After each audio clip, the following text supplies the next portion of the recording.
selama perdebatan konsep gagasan nggak akan pakai baper nih. Tapi kalau udah serangannya individual gitu, serangan terhadap pribadi akan susah kan? Kita negosiasinya akan susah kan? Pak Prabowo dari tahun 2004 jadi oposisi. Mas Anies nih baru dari 2017 jadi oposisi. Jangan bilang adu tahan-tahan jadi oposisi. Kalau saya ya, berapa kali ngomong dengan Pak Prabowo ya, saya sadar betul Pak Prabowo nggak bisa nyerang orang. Oh iya. Pak Prabowo nggak lahir dari tradisi debat. Tentara nggak mungkin debat dia. Ya, Pak Prabowo nggak lahir dari tradisi bersilaturahmi.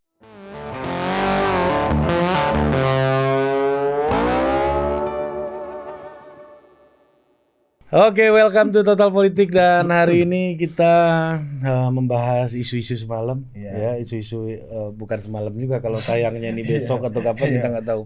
Pokoknya soal debat capres pertama, ya, yang di situ terjadi baku hantam, ya, baku pukul, baku cakar. Betul. Itu menurut kita penonton. Ya, pokoknya nih debat capres yang seru aja kayaknya ya. Seru. Di awal, nih kayaknya normatif lagi lah, Ya, normatif gitu ya. ini kan. Ternyata begitu sampai sesi tanya jawab, saling menanggapi, di situ mulai terlihat. Betul. Dan tapi bener sih kalau kata Bang Muni ya, Mas Anies makin kelihatan perubahannya.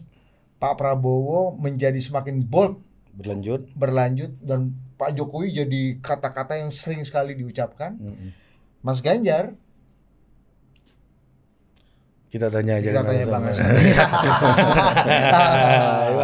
Ya, karena kenapa kami diam, Bang? Karena kami masih bingung mewakili bertanya kemarin gitu ya. Iya, Kita tanya Opung Panda pun, Opung Panda ya kau tak. Ini paten ini. Kau paten udah menang ini barang katanya. Jadi Mas Ganjar ini apa Opung? Aku paten barang ini. Jadi jawabannya paten kata Opung. Iya. Ya, gimana Bang Hasan? Ya tadi dilanjutkan aja sebenarnya. Kalau ada yang sudah memposisikan diri sebagai perubahan, full oposisi dia. Bahkan IKN pun mungkin gak setuju dia mau batalkan aja mungkin karena menurut dia gak cocok waktunya, gak berkeadilan apa segala macam. Ada yang sudah meneguhkan diri sebagai keberlanjutan. Jadi apa yang dilakukan oleh Pak Jokowi hari ini akan kita lanjutkan, ya kan? Disempurnakan, ya. Nah, ada yang tadi bimbang mungkin diskusinya belum selesai, bisa jadi. Bisa jadi kan. Nah, tapi kalau misalnya buat pendukungnya paten ya kita kan nggak bisa larang. Iya, maksud saya gitu aja gitu. Mungkin kalau dalam memposisikan kayak begitu sekarang menurut saya gitu. Tapi Abang melihat hal yang sama nggak seperti banyak orang menilai gitu bahwa masih ada kebimbangan di sisi Mas Ganjar kemarin? Sebenarnya kemarin enggak ya. Kemarin kayaknya sudah mulai teguh juga mau jadi oposisi gitu loh. Sudah mulai menguatkan diri juga mau jadi oposisi gitu. Salamnya udah salam Hunger Games. Nah, itu kan simbol perlawanan gitu. Tapi kayaknya karena ada hasil survei ini kayaknya kemudian mungkin ada evaluasi. Nah, evaluasi ini kan biasa. Menurut saya evaluasi ini biasa. Nah, mungkin apakah ini efek dari evaluasi itu atau tidak kita nggak tahu. Tapi kayaknya mungkin kalau saya sih ngelihat sequence waktunya setelah muncul hasil-hasil survei, kemudian ada diskusi ulang mungkin. Nah, ini mungkin yang disebut orang masih diskusi kayaknya gitu. Dinamis ya. Iya, dinamis gitu. Ya nggak apa-apa juga menurut saya kan. Ya, itu bagian dari strategi. Kita kan nggak boleh betul-betul kaku dalam strategi politik, kan nggak boleh betul-betul kaku lah gitu. Bang, ini pertanyaan kritis dari apa yang disampaikan perdebatan antara Pak Prabowo dan Pak Anies malam, Bang. Yang pertama adalah Pak Prabowo satu hari sebelumnya di Sentul dalam pidato politiknya mengatakan saya tidak akan jadi presiden untuk pendukung saya saja, saya akan jadi presiden untuk bahkan yang tidak mendukung saya, kira-kira gitu. Artinya ada semangat rekonsiliasi. Nah, dalam satu sisi itu positifnya, tapi negatifnya ini berpotensi tidak akan ada oposisi. Dalam artian Pak Prabowo ajak semuanya ini akan mengulangi apa yang dilakukan oleh Pak Jokowi lagi, di mana penyeimbang dari kekuasaan itu tidak serius-serius amat. Tapi di sisi yang lain Mas Anies mengatakan Pak Prabowo nggak tahan di kekuasaan, akan bergabung. Nggak tahan di oposisi. Akan bergabung dengan kekuasaan. Artinya Mas Anies ingin berupaya untuk mengatakan bahwa oposisi yang kuat itu penting. Harus ada orang-orang yang menjadi major figure yang bisa untuk mengisi pos di oposisi. Nah, Abang ngelihatnya perdebatan soal positioning dan mazhab politik ini gimana, Bang? Penting atau tidaknya oposisi ini? Ya, inilah maksudnya, ini kan kayak perdebatan Bung Karno dengan Bung Hatta. Ya, ketika misalnya dengan sistem negara, sistem pemerintahan, sistem demokrasi. Bung Karno paham ide-ide itu, tapi buat dia Indonesia belum bisa begitu. Kita butuh sebuah negara yang betul-betul bersatu. Kita masih betul-betul ngelawan penjajah. Jangan main lempar-lempar aja jadi sistem demokrasi, bikin partai politik, bikin parlemen dan segala macam. Belum siap kita, kata Bung Karno pada waktu itu. Bukan berarti Bung Karno menolak ide demokrasi. Ya kan? Jadi, tapi Bung Hatta itu memahaminya dengan sesuai yang ada di buku. Pokoknya begitu negara terbentuk harus langsung demokrasi, harus bikin partai politik, maka bertengkar-tengkar kita langsung tahun 45 dan langsung bertengkar kita. Karena partai politik langsung berdiri. Sudah jatuh bangun kabinet setelah itu kan gitu. Ini perbedaan realistis dalam memahami persoalan bangsa dengan textbook. Mas Anies nggak salah kalau dalam sisi textbook, nggak salah. Butuh oposisi yang kuat, nggak salah. Maksudnya terhormatnya kok kalau kata Mas Anies. Ya teorinya begitu. Kita butuh oposisi sebagai penyeimbang. Tapi coba kita kemarin lagi-lagi, coba kalau misalnya kita punya oposisi yang kuat ketika melewati COVID. Beres nggak kita mengurusi COVID kemarin? Menurut saya nggak beres. Bisa nggak kita memberlakukan pembatasan? Menurut saya nggak bisa. Bisa nggak kita maksakan orang vaksin? Menurut saya nggak bisa. Bubar semua itu yang dilakukan oleh pemerintah. Kenapa? Oposisinya kuat. Tapi karena dulu kemarin itu untungnya ada rekonsiliasi antara Pak Prabowo dengan Pak Jokowi. Jadi yang mendukung pemerintah relatif kuat, oposisinya relatif kecil. Jadi kita lebih bisa memaksakan sesuatu pada saat yang memang dibutuhkan. Ya, kita lumayan tangan besi kan pemerintah kemarin itu. Nggak tangan besi, nggak ada main demokrasi-demokrasian kemarin pas COVID itu. Itu udah tangan besi. Tapi coba kalau oposisinya kuat kemarin, kacau kita.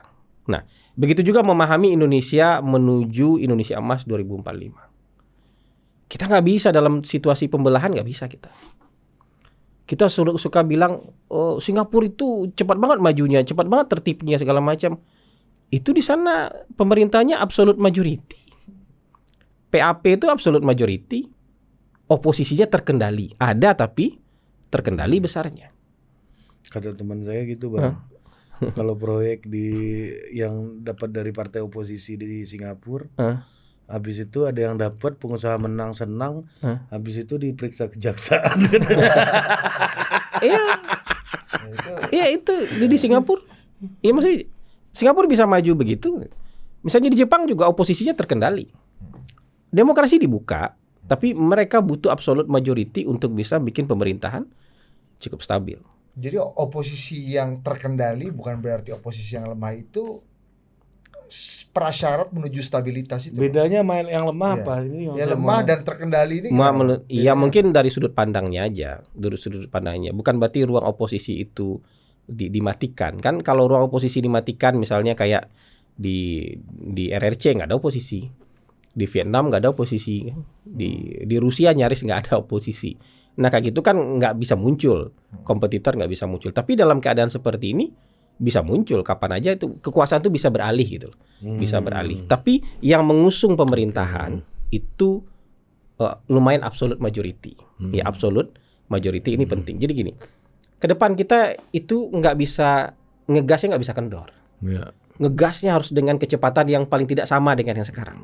Kalau nggak lebih cepat ngegas pemerintahannya atau relatif dengan kecepatan yang sekarang. Ini dalam konteks 2045 Indonesia Emas. Iya, dalam konteks kita menuju 2034, bonus demografi, 2039, ya kan? Menjamin keberlanjutan infrastruktur ini jalan terus, peningkatan kualitas sumber daya manusia. Kan bohong aja kita bilang jadi negara maju tapi kualitas sumber daya manusianya nggak jalan, ya kan? Bohong aja kita misalnya jadi negara maju infrastrukturnya nggak jadi gitu. Ini kan nggak boleh. Ya bohong aja kita jadi negara industri maju kalau misalnya berganti kepemimpinan kemudian ada program ini nggak usah dilanjutin. Jadi ini butuh sesuatu pemerintahan yang kuat. Saya yakin pasti ada yang disisakan untuk jadi oposisi. Pasti ada. Bukan berarti nggak diajak, tapi memang harus ada oposisi. Tapi yang menjadi bagian dari yang mengurus pemerintahan bersama-sama itu jumlahnya lebih banyak. Seperti Pak Jokowi hari ini. Gitu. Oposisi kan dikasih gerak buat maju. Bahkan bagian dari partai pemerintah juga dikasih kesempatan buat ngelawan kok. Caimin dan Nasdem kan bagian dari pemerintahan. Dikasih kesempatan juga buat ngelawan kok. Ya kan? PDIP kan juga bagian dari pemerintahan, P3 juga bagian dari pemerintahan. Berseberangan juga dengan Pak Jokowi hari ini kok. Dalam konteks kontestasi, orang punya kebebasan. Ya. Tapi ketika bersama-sama mengurus pemerintahan, ya kita butuh sebanyak mungkin dan sekuat mungkin dukungan politik itu. Jadi ini logika praktis. Jadi kita mau mazhabnya mazhab yang realistis praktis atau mazhab di buku yang ideal-ideal tadi. Sudah bisa dijalankan apa belum? Coba bayangkan kalau 50-50. Ya pengusung pemerintah 50 lagi Oposisi. oposisi, jalan nggak kira-kira? Undang-undang inisiatif pemerintah jalan nggak kira-kira tiba-tiba di ini? Bukan Di dalam DPR. tradisi politik kita Bang, terutama pasca reformasi. Memang oposisi itu, kelompok oposisi itu bukannya selalu minoritas sih Bang, karena Ya, memang pemerintahnya pasti kan minoritas. pemerintahnya kan pemerintah yang gemuk kan. Iya. Dulu Pak SBY bahkan punya Karena- setgap dulu ya. Ya memang jadi itu bukan sesuatu hal yang aneh kan? Ya, dan ini nature-nya nature-nya presidensial dengan multipartai kan Iya. memang bukannya Jadi minoritas kalau banget. cuman 30% nanti oposisi nggak apa-apa, cuma 25% oposisi ya nggak apa-apa. Menurut saya begitu. Ada yang disisakan di luar sebagai Nah, oposisi. kira-kira dengan statementnya Pak Prabowo kemarin, Bang, yang itu saya akan jadi presiden untuk semua. Iya. Kalau ada yang disisakan, kira-kira apa rasionalitasnya orang-orang ini, kekuatan politik ini berada di luar pemerintahan nanti, menurut Abang? Kalau detailnya saya tentu nggak paham. Tapi kan bisa jadi ada yang emang nggak mau kan? Oke. Kalau nggak mau kan nggak mungkin bisa diajak. Iya kan? Atau memang yang secara politik nggak cocok kita kayaknya sama orang ini. Toksik lah. Iya, nggak cocok kita sama kayak orang ini. Kita taruhlah dia di luar gitu. Bisa juga begitu. Red flag. Tapi detailnya siapa, bagaimana kita kan nggak tahu ini. Atau harganya nggak terlalu pas Bang ya misalnya. Atau mintanya kebanyakan gitu. Sudahlah belakangan kalah, mintanya kebanyakan pula.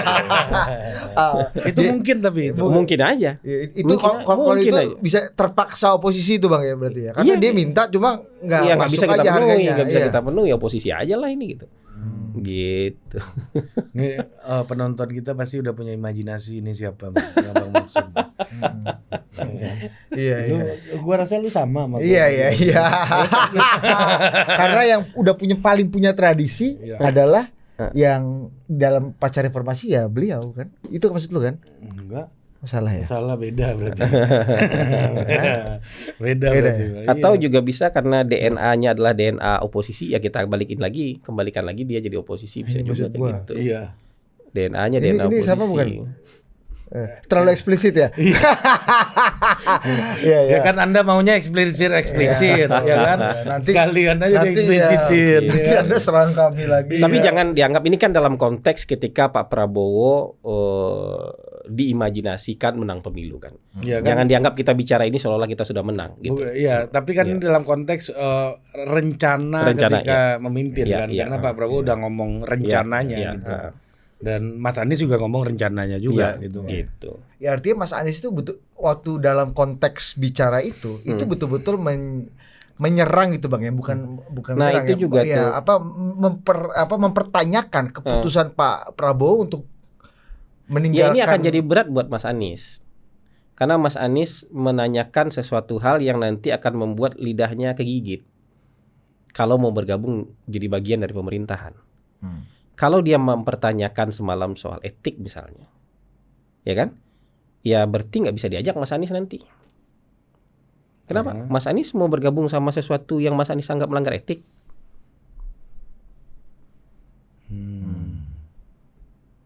Nggak bisa diajak nanti. Ya gitu aja maksud saya.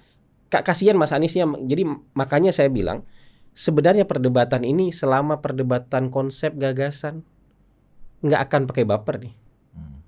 Tapi kalau udah serangannya individual gitu, serangan terhadap pribadi akan susah kan? Kita negosiasinya akan susah kan? Jadi dia menurut saya menutup pintu untuk bisa kemudian bersama-sama mengurus pemerintahan nanti. Kan pendirian moralnya Mas Anies nanti dipertanyakan repot. Dan Mas Anies mungkin lebih memilih jadi oposisi karena dia bilang juga oposisi terhormat, ya mungkin nggak apa-apa. Tapi partai pengusung Mas Anies mungkin bisa ikut.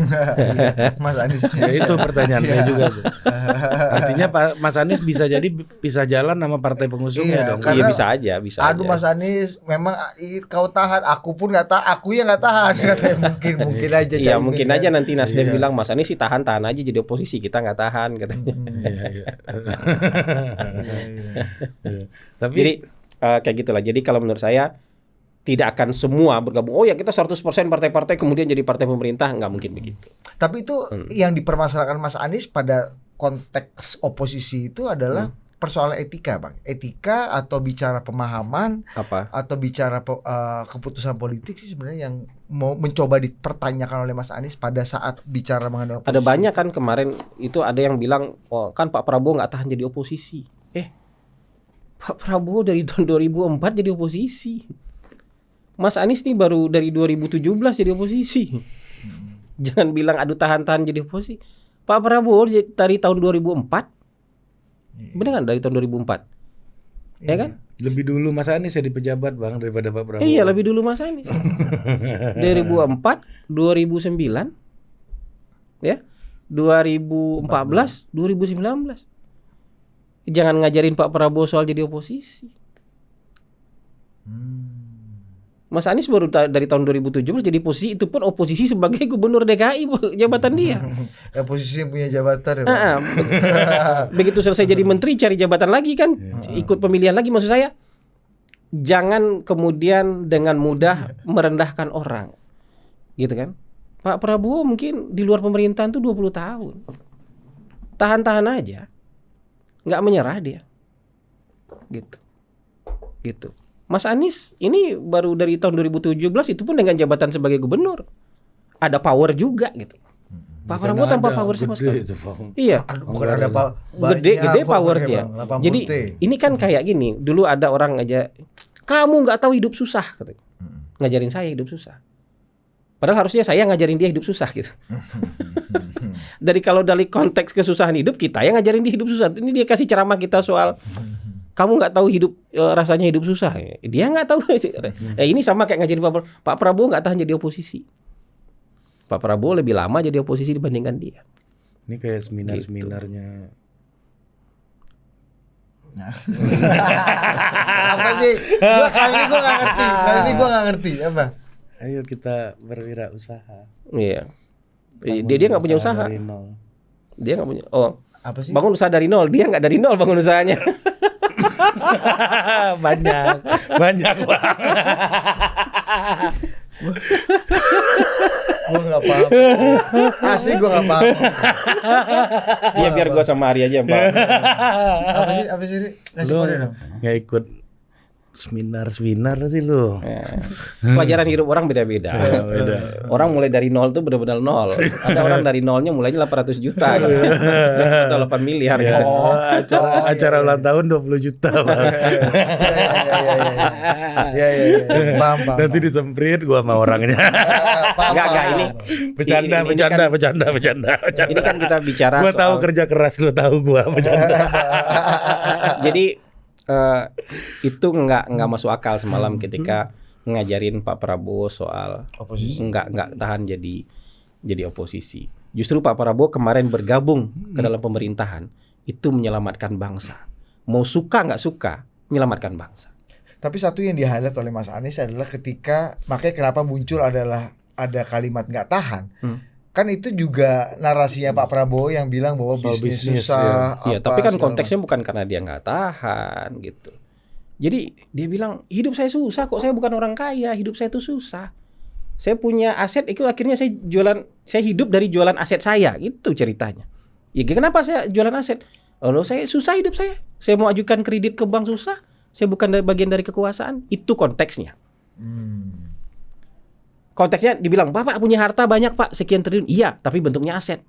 Tapi harus diakui, beberapa tahun itu saya hidup dari jualan aset. Kenapa saya hidup dari jualan aset?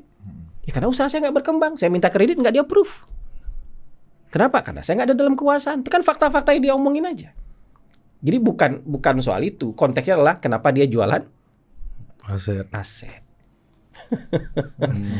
Tapi Bukan kan nggak tahan di pemerintahan, salah besar itu. Oposisi. Nggak tahan jadi oposisi. Kalau ada salah besar. kesempatan untuk satu kali tektokan lagi, Abang mau nyarankan Pak Prabowo ngomong soal apa, Bang? Untuk konteks yang kemarin ini. Kan ini tektok berakhirnya di Mas Anies tuh. Nah, Yang ya, tapi Bapak sih nggak tahan gitu kan. Tapi Pak Prabowo kan nggak bisa jawab lagi karena waktunya Gini. udah habis. Tapi kalau saya ya berapa kali ngomong dengan Pak Prabowo ya, saya sadar betul Pak Prabowo nggak bisa nyerang orang. Mas Anies gimana gayanya? Mas Anies. Oh iya. Nggak bisa dia nyerang orang. Mengklarifikasi bisa, meluruskan bisa, tapi disuruh nyerang balik agak susah. Jadi kalau saya nih, kalau diserang saya balikin tuh pasti. Ya. Misalnya balikinnya apa, Bang? Kalau menurut Abang nih. Apa? Kalau ada satu kesempatan lagi. Ya makanya kalau Abang jadi bahkan Pak saya Prabowo, bilang, Abang ngomong apa? kamu baru berapa tahun jadi oposisi, jangan ngajarin saya jadi oposisi. Itu bisa saya ngomong gitu. Pak Prabowo nggak mungkin bisa. Sama kayak ketika Pak Prabowo diserang, apa perasaan Bapak ketika ini maju melalui proses yang melanggar etika. Kalau saya nih, Mas Anies yakin mau ngomong etika sama saya?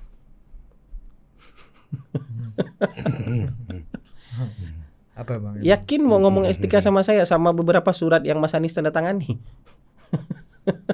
Nggak tahu surat apa itu. Gak ada DKI. Gak ada DKI kan, Bang? Nah, iya. Kan urusannya cuma itu. Apalagi urusan lain. Iya kan? Iya. Surat apa, Bang? Misalnya gitu. Tapi kan misalnya. iya, Ini kalau belum tentu ke bener saya ya? nih, kalau ke saya. Ini benar fakta. Suratnya benar. Iya, bahwa ada surat yang ditandatangani misalnya bahwa soal ini tidak akan maju selama Pak Prabowo jadi calon presiden. Ini masih ngomong etika sama Pak Prabowo. Iya. Saya nggak enak ngomongin satu lagi, tapi Apa, Bang? ngomong etika. Oh, ada dua suratnya, Bang. Kalau mau ngomong etika sama Pak Prabowo itu kan pikir-pikir juga dulu. Pak Prabowo dalam hati ini orang mau ngomong etika sama saya. Cuman mungkin udah sampai di mulutnya nggak jadi keluar. Karena nggak terbiasa untuk menyerang sesuatu yang sifatnya pribadi.